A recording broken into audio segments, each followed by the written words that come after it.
1 Samuel chapter 14. One day Jonathan, son of Saul, said to his armor-bearer, "Come, let us go over to the Philistine outpost on the other side." But he did not inform his father. Saul was sitting under the pomegranate tree in Migron on the outskirts of Gibeah. With him were about 600 men. Ahijah, son of Ahitub, brother of Ichabod, the son of Phinehas, son of Eli, the priest of the Lord at Shiloh, was wearing the ephod, nor did the soldiers know that Jonathan had gone. Flanking the ravine through which Jonathan intended to cross to the Philistine outpost were rocky crags on each side, one named Bozez and the other Seneh. One crag was to the north, toward Michmash, the other to the south, toward Geba. Jonathan said to his armor-bearer, "Come, let us go over to that outpost of the uncircumcised. Perhaps the Lord will help us, because it is no more difficult for the Lord to grant victory by means of a few than it is by means of many." His armor-bearer replied, "Do whatever you think best, I am with you in whatever you decide." Jonathan continued, "When we cross over to those men, we will be visible to them.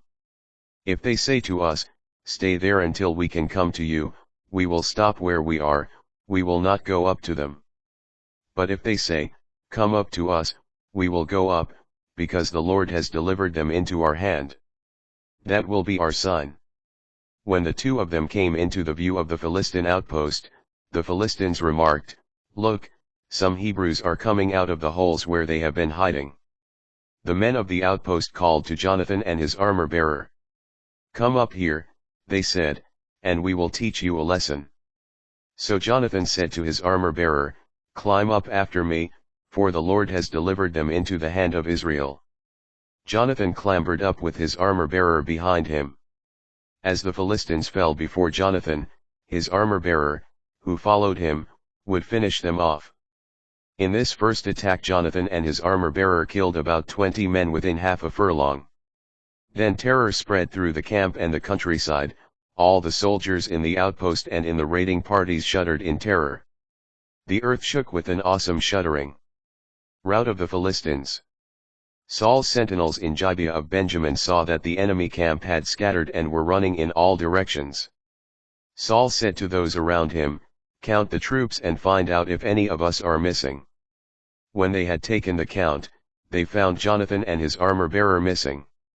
Saul then said to Ahijah, "Bring the ephod here." Ahijah was wearing the ephod before the Israelites at that time. While Saul was speaking to the priest, the uproar in the Philistine camp kept increasing. So he said to the priest, "Withdraw your hand." And Saul and all his men rallied and rushed into the fight, where the Philistines, wholly confused, were thrusting swords at one another. The Hebrews who had previously sided with the Philistines and had gone up with them to their camp turned to join the Israelites under Saul and Jonathan. Likewise, all the Israelites who were hiding in the hill country of Ephraim, hearing that the Philistines were fleeing, kept after them in the battle. Thus the Lord saved Israel that day. Saul's oath. The battle continued past Bethaven.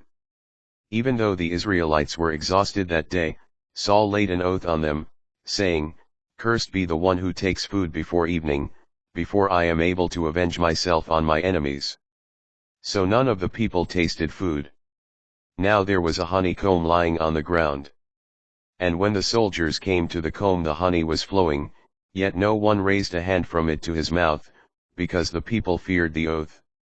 Violation of the oath.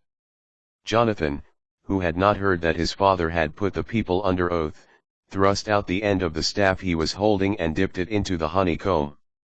Then he raised it to his mouth and his eyes brightened. At this, one of the soldiers spoke up, "Your father put the people under a strict oath, saying, 'Cursed be the one who takes food today.' As a result the people are weakened." Jonathan replied, "My father brings trouble to the land. Look how bright my eyes are because I had this little taste of honey. What is more, if the army had eaten freely of the enemy's plunder when they came across it today, surely the slaughter of the Philistines would have been the greater by now." Consuming the blood. After the Philistines were routed that day from Michmash to Aijalon, the people were completely exhausted. So the army pounced upon the plunder and took sheep, oxen, and calves, slaughtering them on the ground and eating the meat with the blood in it. Informed that the army was sinning against the Lord by eating the meat with blood in it, Saul said, "You have broken faith. Roll a large stone here for me." He continued, "Mingle with the people and tell each of them, bring an ox or sheep to me. Slaughter them here and then eat. But you must not sin against the Lord by eating meat with blood in it." So that night they all brought whatever oxen they had seized, and they slaughtered them there. And Saul built an altar to the Lord. This was the first time he built an altar to the Lord. Jonathan in danger of death. Then Saul said, "Let us go down in pursuit of the Philistines by night, to plunder them until daybreak and leave no one alive." They replied, "Do what you think best." But the priests said, "Let us consult God." So Saul inquired of God, "Shall I go down in pursuit of the Philistines?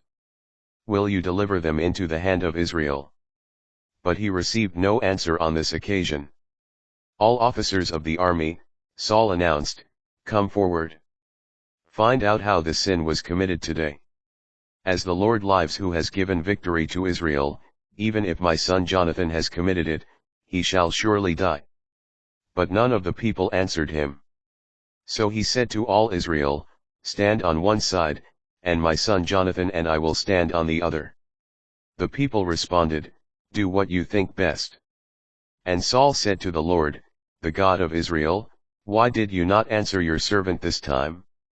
If the blame for this resides in me or my son Jonathan, Lord, God of Israel, respond with Urim, but if this guilt is in your people Israel, respond with Thummim." Jonathan and Saul were designated, and the people went free. Saul then said, "Cast lots between me and my son Jonathan." And Jonathan was designated. Saul said to Jonathan, "Tell me what you have done." Jonathan replied, "I only tasted a little honey from the end of the staff I was holding. Am I to die for this?"